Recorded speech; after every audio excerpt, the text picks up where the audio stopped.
À Copenhague, les négociateurs sont entrés dans le vif du sujet au deuxième jour du sommet sur le climat. Des discussions teintées d'optimisme après le pas en avant fait par les États-Unis. Au Danemark, Tristan Wallex et Jean-Yves May.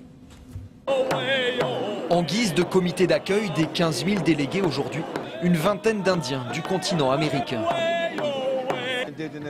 En tant que peuple indigène, nous sommes parmi les premières victimes du réchauffement climatique, nous explique cet homme. Nous ne voulons pas être les oubliés de Copenhague. Des mises en garde, mais dans les travées du Bella Center souffle comme un vent d'optimisme. Nous avons pris un départ très positif et encourageant pour une action urgente. Tandis que des milliers de militants écologistes maintiennent la pression sur les pays riches à l'intérieur même du centre de conférence.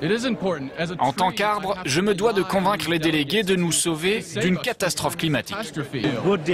L'annonce hier par les États-Unis d'une possible limitation de ces émissions de CO2, une première pour le deuxième plus gros pollueur au monde, est saluée par tous. Nous avons beaucoup de déclarations de bonnes intentions. Nous attendons que ça se concrétise dans les négociations. D'après une étude publiée aujourd'hui, la décennie 2000-2009 est la plus chaude depuis 1850.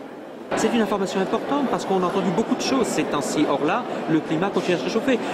Des conclusions sans appel, vite diffusées dans les multiples contre-sommets de Copenhague. Initiative jusqu'au plus loufoque pour faire bouger les consciences. Cet après-midi, ces activistes organisent une course-conférence, des débats en courant. Et pourquoi on reste assis dans des conférences? Il faut courir. C'est la panique.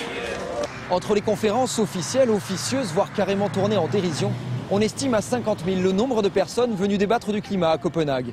Une mobilisation sans précédent qui fait dire à beaucoup ici que le sommet de l'ONU ne peut se terminer autrement que par un accord ambitieux.